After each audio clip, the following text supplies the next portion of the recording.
ஆதியாகமம் 19வது அதிகாரம் 17வது வசனம்.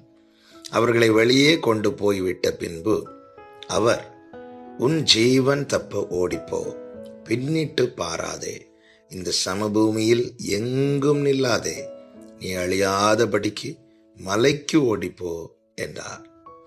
கர்த்தருக்கு மகிமை உண்டாவதாக. சோதோமை அழிக்கும்படி கர்த்தர் தம்முடைய தூதர்களை அனுப்புகிறார். இப்பொழுது சோதோமில் லோத்து இருக்கிறார். லோத்து அவர்களை கண்டதும் பாதத்தில் விழுந்து என் வீட்டில் வந்து தங்க வேண்டும் என்று அவர்களை வருந்தி கேட்டுக்கொள்கிறான். இப்பொழுது கர்த்தருடைய தூதர்கள் லோத்தின் வீட்டுக்கு போகிறார்கள். சோதோமை அழிக்கும் வேளை வருகிறது.